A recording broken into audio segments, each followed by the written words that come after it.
भैयासाहेबच आशाचे वडील आहेत. हे ऐकून विजय आणि आशा दोघेही भान विसरून ओरडले, काय सांगताय? हां विजय, मी सांगितलं ते पूर्णपणे सत्य आहे. आशा आता काही लहान नाही, तेव्हा तिला आता सत्य सांगायला हरकत नाही. मंगला ही एका चांगल्या पण गरीब घरातली मुलगी होती. या गरिबीपायीच तिचं लग्न तिच्यापेक्षा जवळजवळ 20 वर्षांनी मोठ्या असलेल्या आणि स्वभावानं अत्यंत वाईट असलेल्या माणसाशी लावण्यात आलं होतं. मंगलाशी असलेलं त्याचं वागणं अतिशय विकृत आणि हीन पातळीवरचं होतं. जोपर्यंत शक्य होतं तोपर्यंत मंगलनी ते सहन केलं, पण शेवटी त्याच्या अत्याचारांना कंटाळून तिने त्याचं घर सोडलं. माहेरची गरिबीच असल्यामुळे तिला तिथे सहारा मिळणं शक्य नव्हतं. मग नोकरीसाठी ती मुंबईत आली. तिची माझी भेट झाली. तिची कर्मकहाणी तिने मला सांगितली. तिच्यासारखी तरुण स्त्री मुंबईत इतर कोणाच्या हातात सापडली तर तिचे काय हाल होतील याची कल्पना असल्यामुळे मी तिला माझ्या घरात घेतली. ती खरं म्हणजे नावाला मोलकरीण होती. वास्तविक पाहता ती एक उत्कृष्ट गृहिणी होती. माझी आणि घराची ती फार चांगली देखभाल करत होती. मला तिच्याशी लग्न करायचं होतं, पण तसं करणं कायद्यानं शक्य नव्हतं, कारण तिचं पहिलं लग्न झालेलं होतं आणि तिचा नवरा जिवंत होता. घटस्फोट मिळवणं वाटतं तितकं सोपं नव्हतं. मंगला माझ्यापासून गरोदर राहिली होती, त्यामुळे मी आणखीन चिंतित झालो होतो. मंगलाच्या पोटात असलेलं मूल माझं असूनही त्याच्यावर अनौरसपणाचा शिक्का मारला जाणार याचं मला दुःख वाटत होतं. त्यात सुमाराला माझा धाकटा भाऊ आणि त्याची बायको जे दिल्लीला राहत होते ते एका अपघातात ठार झाले. त्याचवेळी आशाने मंगलानी जन्म दिला. आशावर अनौरसपणाचा शिक्का बसू नये आणि मंगलकडेही लोकांनी दूषित नजरेनं बघू नये म्हणून मी आशा ही माझ्या धाकट्या भावाची मुलगी असल्याचं जाहीर करून टाकलं. पण ही गोष्ट बाबूरावापासून लपवणं शक्य नव्हतं, कारण त्याला माहिती होतं माझ्या भावाला मूलबाळ नाही आहे. म्हणून मी बाबूरावाला लिहिलेल्या पत्रात आशा ही मंगला नावाच्या मोलकर्णीची मुलगी असून ती माझ्याकडे कामाला लागण्यापूर्वीच गर्भवती होती आणि आता त्या निष्पाप मुलीच्या पुढच्या भवितव्याच्या दृष्टीनं मी तिला आपली पुतणी म्हणून आपल्या घराण्याचं नाव देतोय असं त्याला लिहिलं. हा बाबूराव कशा टाईपचा माणूस होता? एक नंबरचा लालची आणि हरामखोर. विजय, आता तू जी माझी सांपत्तिक स्थिती बघतोयस तशी ती पूर्वी नव्हती. 20-25 वर्षांपूर्वी एक वेळच्या जेवणालाही मी महाग होतो आणि त्यावेळेला हा बाबूराव मला आपल्या जवळपास सुद्धा फिरकू देत नव्हता. मला नातेवाईक म्हणायची त्याला शरम वाटायची. मला एखाद्या कुत्र्यासारखा हाडहूड करायचा. त्यानंतर कष्टाने आणि मंगलाच्या पायगुणानं पुढं माझी भरभराट होत गेली. मंगला आली तेव्हा मी 2 खोल्यांच्या ब्लॉकमध्ये राहत होतो. तो मी बंगल्यात राहायला गेलो. माझा बिझनेस वाढला. मी खूप पैसा मिळवला. तोवर बाबूरावाचा मला काही पत्ता नव्हता. त्यालाही माझा नसावा. नाहीतर मी पैसेवाला झालो हे समजताच तो ह्यापूर्वीच माझ्याकडे आला असता. कसा कोण जाणे, पण एक दिवस आला माझा पत्ता शोधत. त्याच्याबरोबर त्याची बायको आनंदीबाई होती. बायको म्हणूनच त्यांनी तिची आणि माझी ओळख करून दिली. हो, ते आम्ही शोधून काढलंय. वर्षभरापूर्वी त्यांनी आनंदीबाईशी लग्न केलं होतं. त्यावेळी बाबूरावाचा डाव किंवा कुठल्या भयानक उद्देशानं तो माझ्याकडे आलाय याची मला काही कल्पना नव्हती.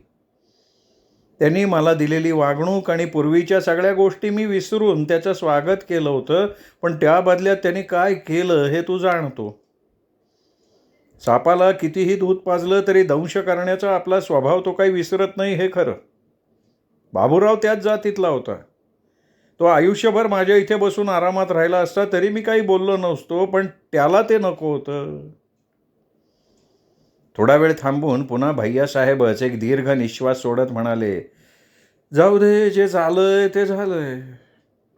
बाबूरावाचा मी खून केलाय आणि ते कबूल करायला मला अजिबात भीती वाटत नाही.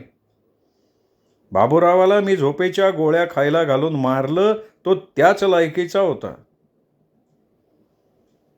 बाबूरावाचा मृत्यू झोपेच्या गोळ्यांनी झालेला नाहीये, विजय शांतपणे म्हणाला. नाहीये? मग? भैयासाहेबांनी आश्चर्याने विजयकडे बघितलं. कुणीतरी चाकू खुपसून त्याचा खून केलाय. चाकू? अरे पण हे कसं शक्य आहे? मी त्याला झोपेच्या गोळ्या खायला घातल्या, माझ्यासमोर तो जमिनीवर आडवा झाला होता. चाकू कोण मारणार त्याला? याचाच अर्थ बाबूराव शिवायही आणखीन कोणाला तरी तुमचं लपलेलं ठिकाण माहिती होतं. झोपेच्या गोळ्या खाऊन बाबूराव फक्त बेशुद्ध होऊन पडला असावा, तो मेला असं समजून तुम्ही तिथनं निघून गेलात आणि नंतर कोणीतरी येऊन बेशुद्ध पडलेल्या बाबूरावच्या गळ्यात चाकू खुपसला. आता मला समजतंय चाकूवर कोणाच्याच बोटाचे ठसे का नव्हते. त्या ग्लासवर असलेले ठसे निश्चित तुमचे असणार. खून तुम्ही केला असता तर चाकूवरही तुमचे ठसे सापडायला हवे होते. अरे मग ती दुसरी व्यक्ती कोण असू शकेल? अगदी सरळ आहे, आनंदीबाई. अरे पण ती आपल्या नवऱ्याचा खून का करेल? ते आपण नंतर शोधून काढूच. आता मी काय सांगतोय ते ऐका. देसाईंनी आशाच्या वतीने कोर्टात पुन्हा आपल्या मेडिकल चेकअपसाठी अपील दाखल केलेलं होतं. कोर्टाने त्यासाठी एक सरकारी डॉक्टरची नेमणूक केली होती. त्या डॉक्टरांच्या व्यतिरिक्त मी शहरातल्या आणखीन 2 नामांकित मेंटल सर्जन इथे बोलवून घेतो. ते तुमची तपासणी करतील, आपला रिपोर्ट देतील. उद्या सकाळी देसाई साहेब पुन्हा तुमच्या वतीनं केस रिओपन करण्यासाठी कोर्टात अपील करतील. बाबूरावाचा खून झाल्यामुळे आपोआपच त्याला दिलेले ट्रस्टीचे अधिकार रद्द झालेत. त्यामुळे तुमच्या संपत्तीचे सगळे अधिकार आता पुन्हा तुमच्या हातात येतील. तुम्हाला आता कोणीही पुन्हा वेड्याच्या हॉस्पिटलमध्ये पाठवणार नाही. तुमच्या मनातली ती भीती आता पूर्णपणे काढून टाका. आशाचं काय होणार पण? पोलीस आशाच्या विरुद्ध केस करणारच आहेत. उद्या कदाचित आशाला अटक व्हायची शक्यता आहे. पण त्याची तुम्ही काळजी करू नका. तुम्ही इथे ह्या सूटमध्ये राहा. माझा एक रिपोर्टर मित्र आहे, इन्स्पेक्टर शिंदे माझ्या ओळखीचे आहेत. त्यांना मी सगळी कल्पना देतो. उद्याच्या पेपरमध्ये मी एक सनसनाटी न्यूज देणार आहे. माझी खात्री आहे ही बातमी त्या खऱ्या खुन्यापर्यंत नक्की पोचेल. खुन्याला पकडण्यासाठी माझ्या डोक्यात एक प्लॅन आहे. तो जर यशस्वी झाला तर उद्या संध्याकाळपर्यंत ही केस संपली म्हणून समजा. मात्र मी जी काही न्यूज देणार आहे त्याचा तुम्ही अजिबात इन्कार करायचा नाही, ठीक आहे? माझा विश्वास आहे तुझ्यावर. डॉक्टर, विजय डॉक्टरांना म्हणाला, आशाच्या बाबतीत जे काही झालं ते तुम्ही विसरून जायचं. ही अटेम्प्टेड सुसाईडची केस आहे याची मला कल्पना आहे, पण तिने ते कशासाठी केलं हे तुम्ही सगळं आत्ता ऐकलंच आहे. आणि या गोष्टीला प्रसिद्धी मिळणं हॉटेलच्याही हिताचं नाही आहे. माझ्या मताशी मॅनेजर साहेब तुम्हीही सहमत असाल, नाही का? मॅनेजरने सहमतीदर्शक मान हलवली. चला मग आम्ही निघतो. सनी आणि विजयने मॅनेजर आणि डॉक्टरांशी हात मिळवला. भैयासाहेब आणि आशाचा निरोप घेऊन सगळेच जण बाहेर पडले. दुसऱ्या दिवशी सकाळी 10च्या सुमाराला विजय इन्स्पेक्टर शिंदेंच्या समोर बसला होता. बोला शेरलॉक होम्स, आज तुम्ही आमच्या दरबारात स्वतःहून कसे काय हजर? शिंदेंनी विजयकडे बघत काहीशा कुत्सित स्वरात विचारलं. खेतवाडीत झालेल्या खुनाच्या संदर्भात मी तुम्हाला मदत करायचं ठरवलं आहे. विजयला शिंदेंच्या स्वभावाची कल्पना असल्यामुळे त्यांच्या बोलण्याकडे दुर्लक्ष करत तो म्हणाला, मला मदत करायला आलाय का माझी मदत मागायला आलाय? ठीक आहे, तुम्ही तसं समजा. वाक्य कसंही उलटसुलट केलं तरी शेवटी जय जयकार तुमचाच होणार आहे. तो कसा काय? अहो, खुन्याला 48 तासाच्या आत पकडून दाखवल्यामुळे कमिशनर साहेब तुमच्या या पीकॅपमध्ये एक छानपैकी मोराचं पीस खोचतील. पोलीस खात्यात नवीन पायंडा पाडणार आहेत ते. विजय, सॉरी पण मी खरं ते सांगतोय. खुन्याला पकडण्यासाठी मी एक सापळा लावला आहे आणि त्यात मला पोलिसांची मदत हवी आहे. तसा मी एकटाही पकडू शकतो खुन्याला, पण मग कमिशनर साहेब उगाचच तुमच्यावर नाराज होतील. हे बघा, तुमच्यावरच्या प्रेमापोटी मी तुम्हाला उगा गोळात घ्यायचा प्रयत्न नको करू. तुला या खुनाच्या संदर्भात माहिती काय तेवढी सांग चल. शिंदे काहीशा कडक स्वरात म्हणाले. विजयला तेवढंच हवं होतं. शिंदेंनी ऐकून घ्यायची तयारी दाखवली हेच त्याच्या दृष्टीनं महत्त्वाचं होतं. विजयने त्यांना केसची सगळी पार्श्वभूमी समजावून सांगितली. भैयासाहेबांनी कथन केलेली हकीकतही सांगून टाकली. आणि आश्चर्य म्हणजे शिंदेंनी विजयचं सगळं बोलणं शांतपणे ऐकून घेतलं. विजयविषयी वाटणारा त्यांच्या चेहऱ्यावरचा राग आता बऱ्याच प्रमाणात कमी झाला होता. खून आनंदीबाईंनी केला असेल असं तुला वाटतंय का? शिंदेसाहेब, तिच्याशिवाय सध्या तरी संशयित व्यक्ती दुसरी कोणीच नाही आहे. अरे पण बाबूरावचा कोणती का करण? भैयासाहेबाची सगळी इस्टेट बाबूरावला मिळाली असती ना, आणि बाबूरावची ती बायको असल्यामुळं तिलाही त्या इस्टेटीचा उपभोग घेता आला असता. शिवाय माझ्या अंदाजाप्रमाणे बाबूराव तर तिच्या चांगला मुठीत होता. मग अशा परिस्थितीत ती उगाचच बाबूरावचा खून कशासाठी करण? मग बाबूरावचा दुसरा कोणी शत्रू? हा, हे शक्य आहे. पण खुनाला पकडण्यासाठी तो काय सापळा लावला? शिंदेंनी विचारलं. विजयनी त्यांच्यापुढे समाचारचा एक अंक ठेवला. वाचा. पंजाबमध्ये अतिरेक्यांच्या गोळीबारात. शिंदेंनी वाचायला सुरुवात केली. आईला हे शिंदे म्हणजे सुद्धा आता एवढा सगळा इतिहास सांगून त्या अतिरेक्यांच्या गोळीबारात घुसलेत. ते नाही हो शिंदेसाहेब, खाली बघा, खालच्या बाजूची बातमी. विजयनं वर्तमानपत्राच्या खालच्या भागात असलेल्या एका बातमीच्या हेडिंगवर बोट ठेवत म्हटलं, अच्छा अच्छा, ही बातमी होय. शिंदेंनी वाचायला सुरुवात केली. विजयनी समाचारमधल्या आपल्या एका रिपोर्टर मित्राच्या सहाय्यानं रात्रीतल्या रात्रीत ती बातमी कंपोज करून फ्रंट पेजवर छापायला लावली होती. समाचार हे तसं मर्यादित खपाचं वर्तमानपत्र असलं तरी सनसनाटी बातम्या देण्यात त्याचा पहिला नंबर लागत होता. समाचारचे एडिटर महाशयही अशा बातम्या बिंदास छापत असत. त्या बातमीतलं तथ्य वगैरे पडताळून बघण्याची त्यांना कधी फारशी गरजही वाटली नव्हती. जो होगा वो देखा जाएगा या तत्वाप्रमाणे बातमी छापून झाल्यावर पुढे काय होईल ते बघता येईल, हा त्यांचा खाक आहे. म्हणूनच विजयनी दिलेली बातमी त्यांनी कसलीही खळखळ न करता छापून टाकली होती. बातमीचं हेडिंग मोठं सनसनाटी होतं. खेतवाडीत झालेल्या खुनाचं रहस्य उलगडलं. खुनी व्यक्तीला पाहिल्याचा दावा. पोलीस लवकरच खुनी व्यक्तीपर्यंत पोहोचणार. आणि ह्या हेडिंगखाली मग सविस्तर बातमी देण्यात आली होती. खेतवाडीत भर दिवसा झालेल्या खुनाच्या संदर्भात आमच्या वार्ताहरानं भैयासाहेब ओंकार नावाच्या एका माणसाचा इंटरव्ह्यू घेतला. या मुलाखतीतून बऱ्याचशा रहस्यमय गोष्टी बाहेर आल्यात आणि या खून प्रकरणाला एक वेगळीच कलाटणी मिळाली आहे. कोर्टानं वेडे म्हणून जाहीर केलेले भैयासाहेब ओंकार हे वेड्यांच्या हॉस्पिटलमधनं पळून गेले होते. त्यांचा शोध घेत आमच्या वार्ताहरानं त्यांना दादरच्या हॉटेल प्रीतममध्ये सूट नंबर 23मध्ये गाठलं. भैयासाहेब ओंकारांच्या म्हणण्यानुसार मृत बाबूरावचा खून होताना त्यांनी प्रत्यक्ष पाहिलं आहे. खुनी व्यक्तीला खून करताना बघणारे ते एकमेव साक्षीदार आहेत. भैयासाहेबांनी आमच्या वार्ताहराला दिलेल्या मुलाखतीत या खुनाची संपूर्ण पार्श्वभूमी सांगितली. ती अतिशय खळबळजनक अशी आहे. भैयासाहेब ओंकार हे खेतवाडीतल्या एका इमारतीत गुप्तपणे राहत होते, कारण ते वेड्यांच्या हॉस्पिटलमधनं पळून आले होते आणि कोणाला ते समजलं तर आपल्याला पुन्हा वेड्याच्या हॉस्पिटलमध्ये रवाना करता येईल अशी त्यांना भीती वाटत होती. वास्तविक बघता भैयासाहेब अजिबात वेडे नाहीत. ते तुमच्या आमच्यासारखे नॉर्मल आहेत. पण त्यांच्या काही स्वार्थी मतलबी नातेवाईकांनी त्यांची लाखो रुपयांची इस्टेट हडप करण्यासाठी त्यांना जबरदस्तीनं वेडं ठरवण्याचा घाट घातला होता. तर भैयासाहेबांनी एवढी सावधगिरी बाळगूनही त्यांचा चुलत भाऊ बाबूराव, जो त्यांच्या इस्टेटीवर टपून बसला होता आणि जबरदस्तीनं त्यांना वेडा ठरवण्याचा खटाटोप करत होता, त्याला भैयासाहेबांच्या खेतवाडीतल्या त्या गुप्त निवासस्थानाचा शोध लागला होता. त्यांनी येऊन पुन्हा भैयासाहेबांना धमक्या द्यायला सुरुवात केली होती. त्यांना सगळी इस्टेट आपल्या नावावर करून द्यावी असा त्याचा आग्रह होता. तसं केलं नाही तर आपण पुन्हा त्यांना वेड्याच्या हॉस्पिटलमध्ये पाठवू असाही दम त्यांनी भैयासाहेबांना भरलेला होता. वेड्यांच्या हॉस्पिटलमधल्या त्या यातनापूर्ण जीवनाचा भैयासाहेबांनी चांगला धसका घेतला होता. पण त्याचबरोबर बाबूरावाच्या नावावर सगळी इस्टेट केल्यावरही बाबूराव आपल्याला जिवंत सोडणार नाही याचीही भैयासाहेबांना पूर्णपणे जाणीव होती. म्हणूनच मग बाबूरावाच्या या कचाट्यातून सुटण्यासाठी त्यांनी एक युक्ती केली. बाबूराव येण्यापूर्वी भैयासाहेब जेवायला बसले होते. बाबूरावनी त्यांच्याबरोबर जेवण्याची इच्छा व्यक्त केली. भैयासाहेबांनी त्याच संधीचा फायदा घेत आपल्या जवळ असलेल्या झोपेच्या गोळ्या बाबूरावाच्या जेवणात मिक्स केल्या. जेवण होताच बाबूराव बेशुद्ध होऊन पडला. पळून जाण्यासाठी भैयासाहेबांना तेवढी संधी पुरेशी होती. त्यांनी आपलं आवश्यक तेवढं सामान एका पिशवीत भरलं. ते दाराकडे सरकले, पण त्याचवेळी बाहेरून कोणीतरी दरवाजा ठोठावला.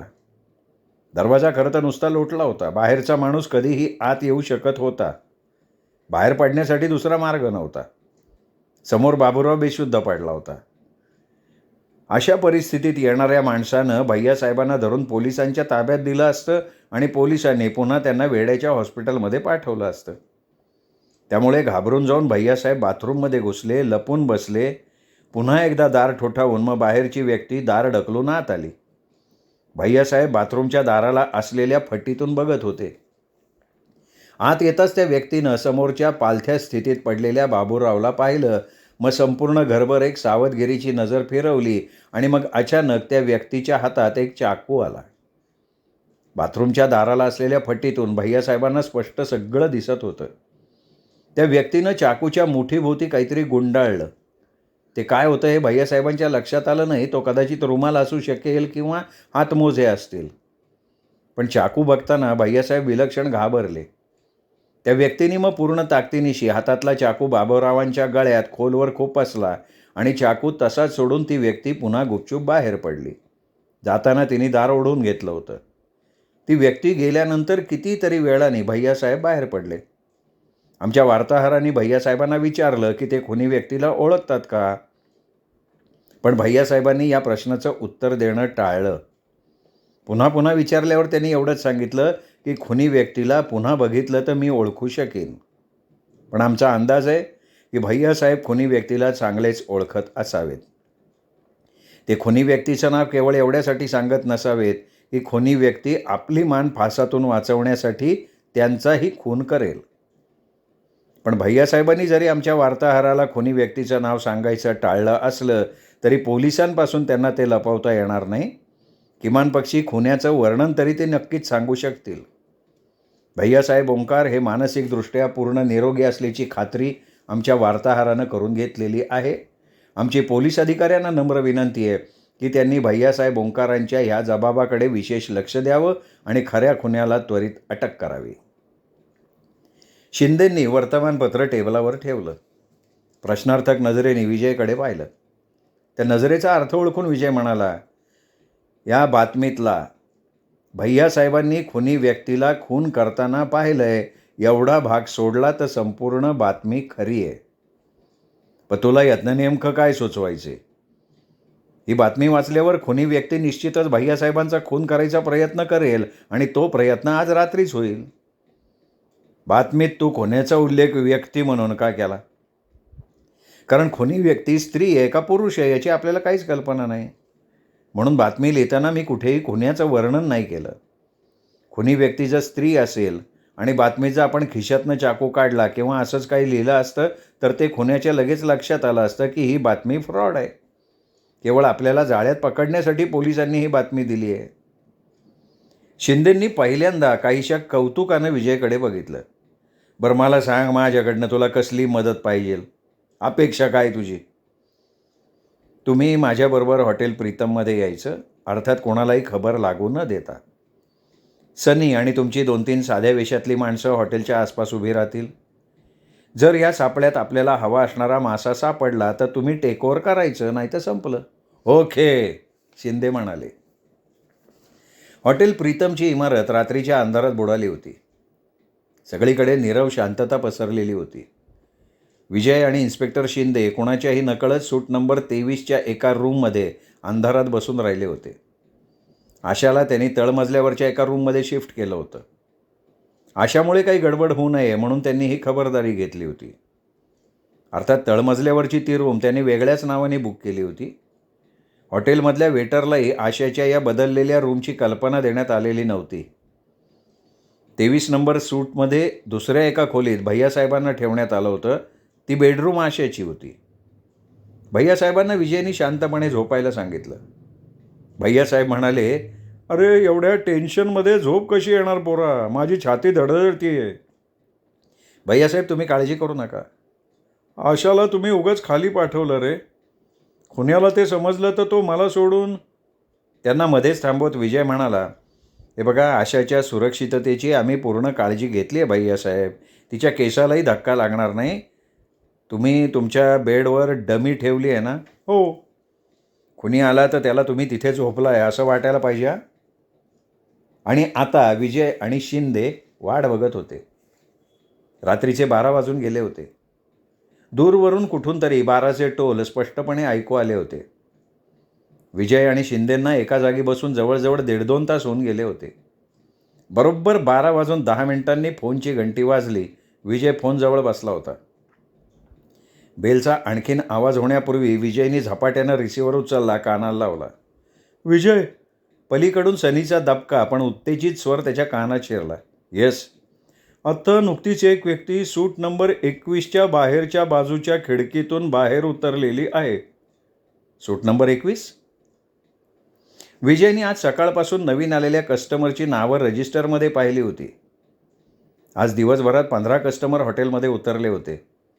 त्यातले 3 दुसऱ्या मजल्यावरच्या सूटमध्ये आले होते. त्यातल्या एका सूटमध्ये एक जोडपं होतं. दुसऱ्या 2 सूटमध्ये एकटे 2 पुरुष होते. पण त्यातल्या 21 नंबरच्या सूटमध्ये नेमकं कोण होतं हे त्याला आत्ता आठवत नव्हतं. हो. पण बाहेरच्या बाजूला असलेल्या खिडकीतून कसं काय?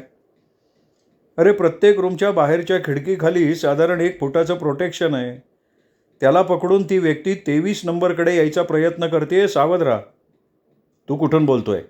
हॉटेलच्या समोरच्या बाजूला असलेल्या टेलिफोन बूथमधनं. विजयनी अलगद रिसिव्हर क्रेडलवर ठेवला. शिंदेंना खूण केली. शिंदे झटकन खिडकीजवळ गेले. त्यांच्या मागोमाग विजय.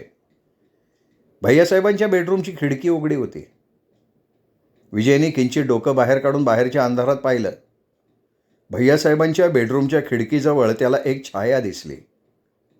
ती छाया अंधारात बेमालूम मिसळलेली होती.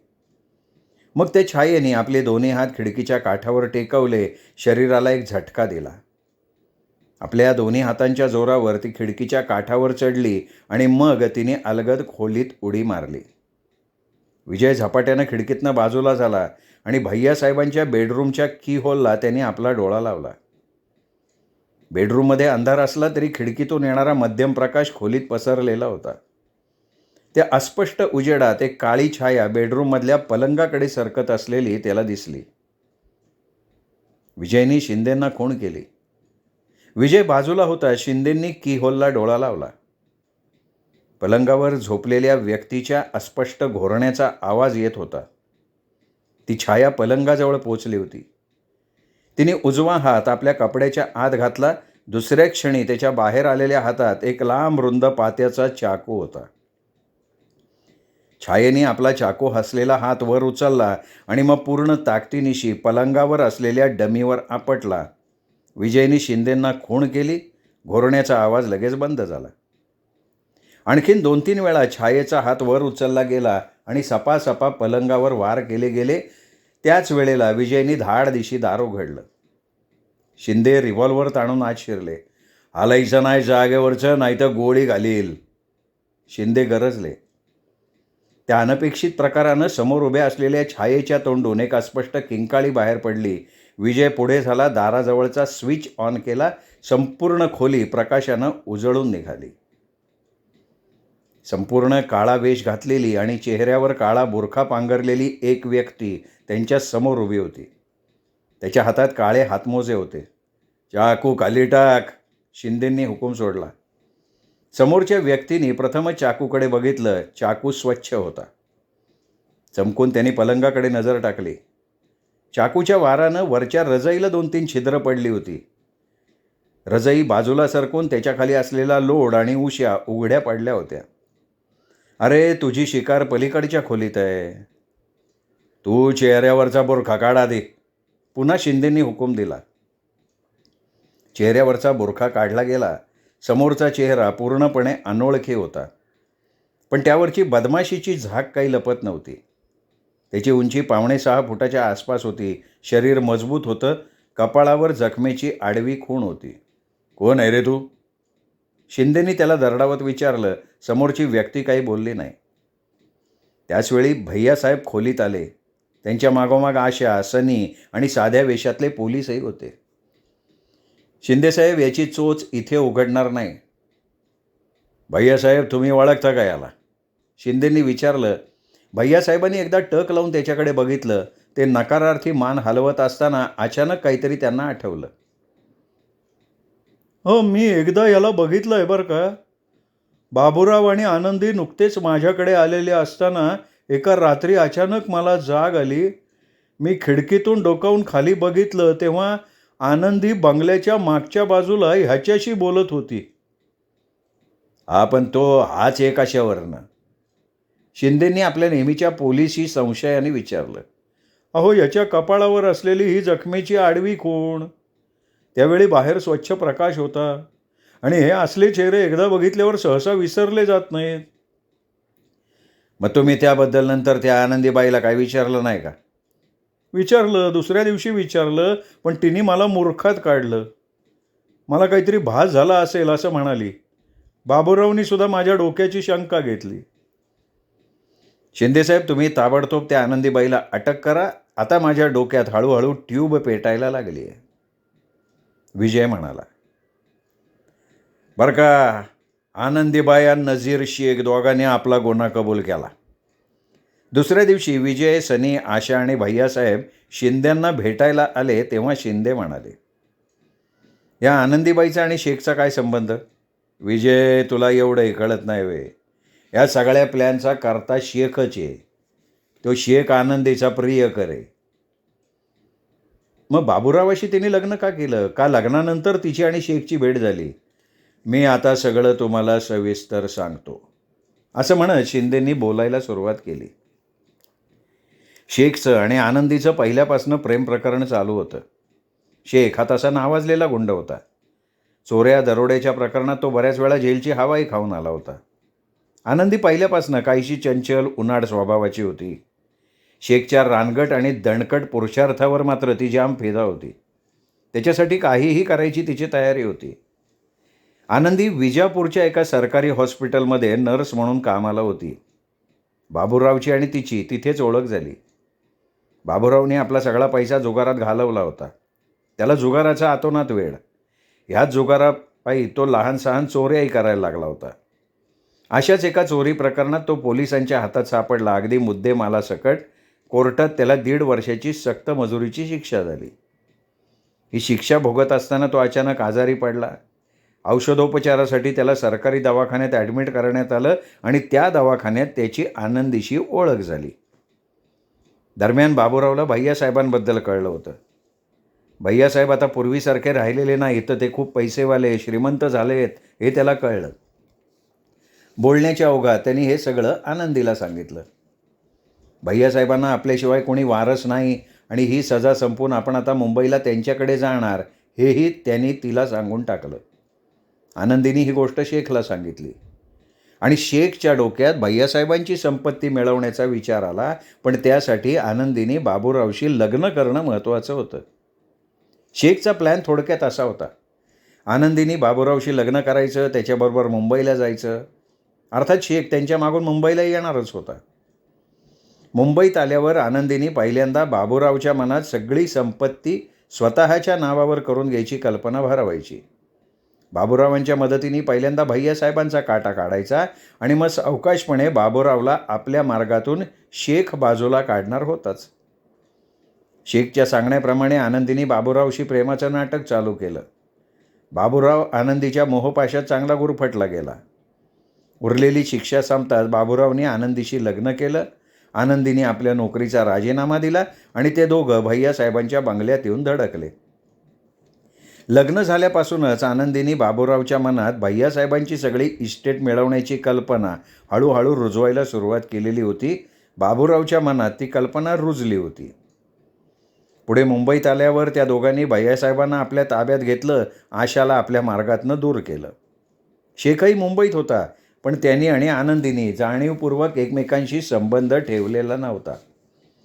कोणत्याही परिस्थितीत बाबूरावाला त्यांच्या या प्रेमप्रकरणाचा सुगावा लागायला नको होता.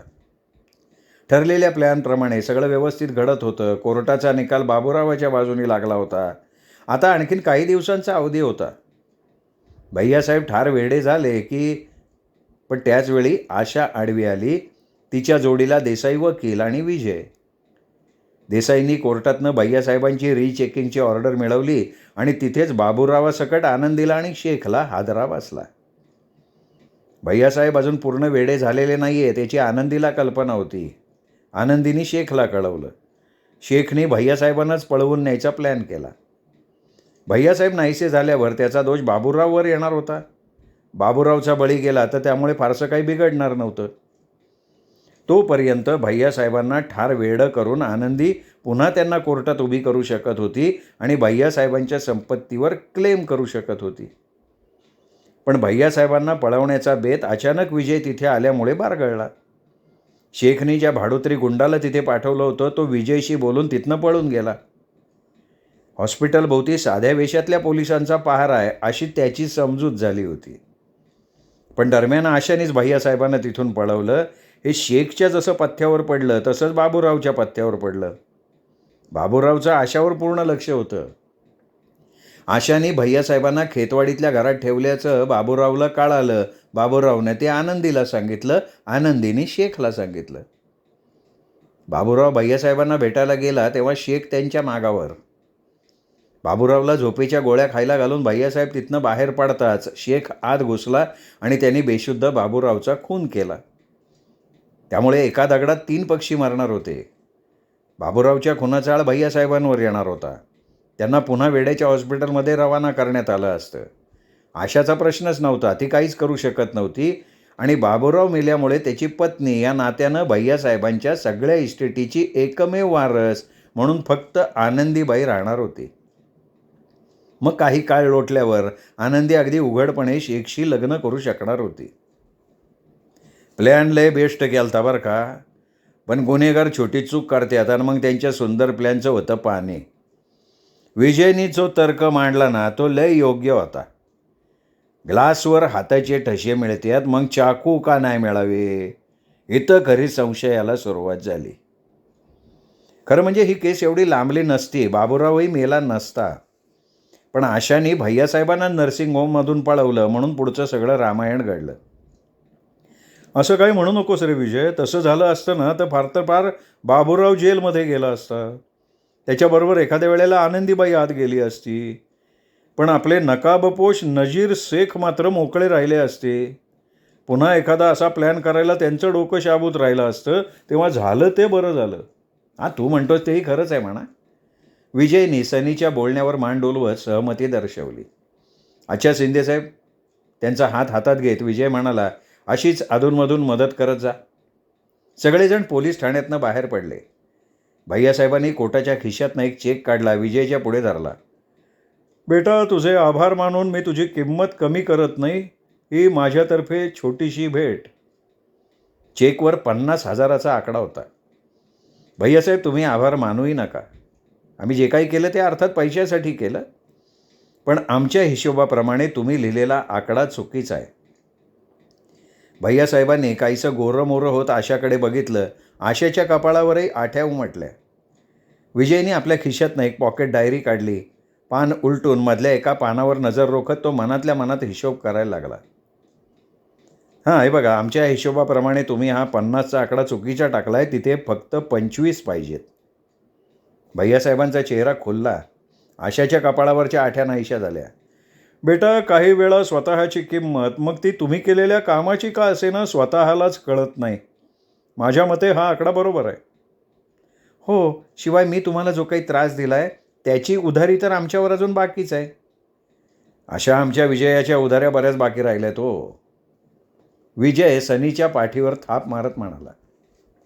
खरंच आहे. त्या काही कोणी देत नाही आणि त्या कधी परत मागायला आम्ही जात नाही. पण सगळ्याच काही उधाऱ्या बुडवणाऱ्या नसतात. आशा म्हणाली. विजय काही न बोलता आशाकडे बघत राहिला. विजयच्या हातातला चेक काढून घेत सनी म्हणाला, अरे बाबा तू उधारीचं बघ. मी हा चेक कॅश करतो. अच्छा भैयासाहेब येतो. असं म्हणत सनीने समोरून येणाऱ्या टॅक्सीला हात केला. श्रोते हो, गेले 11 दिवस तुम्ही ऐकत होता सुरेश वैद्य लिखित आघात ही कादंबरी. कशी वाटली कमेंट करून जरूर कळवा. कादंबरी आपल्या कथाप्रेमी मित्रपरिवारात नातेवाईकात शेअर करा आणि भेटत राहा दीपक रेगे कथाकथन चॅनलवर अशाच उत्तमोत्तम लेखकांच्या उत्तमोत्तम कथा कादंबरी ऐकत राहण्यासाठी. नमस्कार.